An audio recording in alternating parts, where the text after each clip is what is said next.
The Benefits of Being an Octopus, Chapter 14. When I get to the pizza pit on Thursday afternoon, Hector is being held by Connor and getting cooed at by a table of old ladies. Even though I'm here on a mission, it seems wrong to take Hector away from them.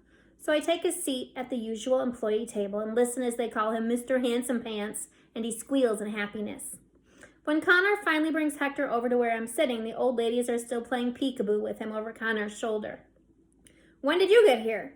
Connor asks as he slides in across from me. "Did the bell on the door even ring? I must be losing the hosting touch if I miss that completely." Connor hands Hector to me as Hector lets out a cackle of glee.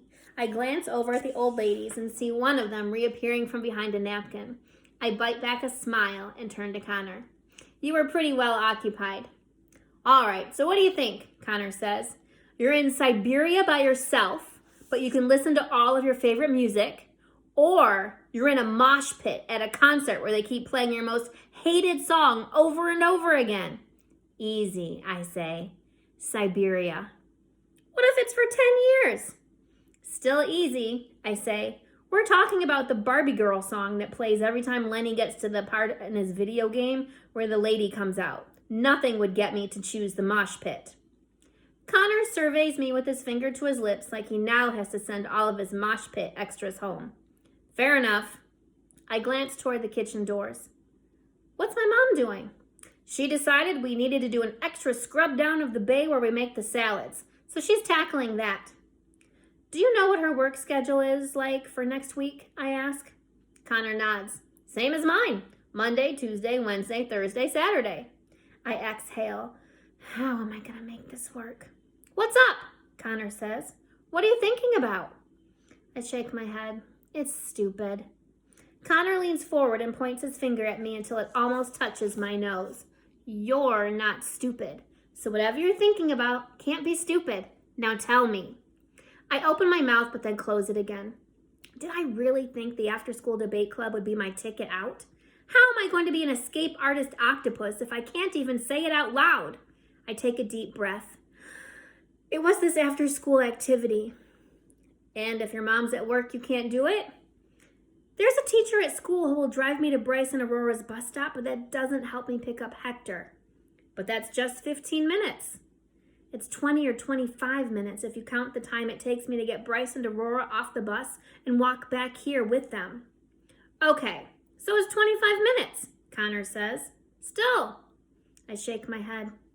"Well, it's not like Ricky's going to let my mom move her whole shift back 25 minutes just for some stupid after-school activity." "No," Connor says, "but I could watch Hector until you get here." "For free," he adds. "But why would you?" "Because the more you call this after-school activity stupid, the more I think it's required for you to do it. What day does it meet?"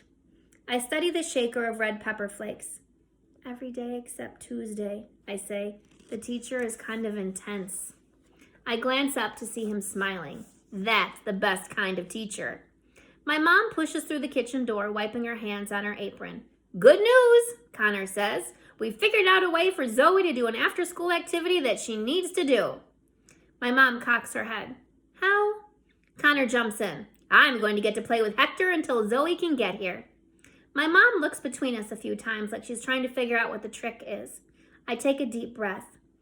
"I just need you to give permission for my social studies teacher to give me a ride to Bryce and Aurora's bus stop when it's over. I'll be able to pick them up just like normal." She peers at me. "So there are people bending over backwards to make this happen?" "Yeah, I don't know why." I glance at Connor. "It's just an after-school activity." My mom shrugs. "Well, if you want to do it, it's fine with me. Nothing's going to change too much." She looks at Connor. "Are you sure? You know we can't pay you." Connor smiles wide. "Couldn't be more sure. And now," he smacks the table as his eyes light up. "It's all set." He leans closer and whispers, "Look out, you stupid after-school activity. Here comes Zoe." "Connor," my mom says, "it looks like your table is ready to pay. Do you want me to take care of it?" Connor shakes his head. "I got it." Then he looks at me. "When does all this start?" I bite my lip. "Monday?" "Great," he says. Great, I think. Like, Isn't it great? I just signed up to voluntarily gnaw my own arm off. My mom sits down where Connor was before and starts rolling silverware into napkins. The wrinkles across her forehead are deeper than they used to be. Thanks for buying us yogurt, I blurt out. What? She says, startled. Oh, yeah, that. It's really good, I say, and it's healthy too. My teacher for health class loves to talk about how good yogurt is for you. My mom nods absently.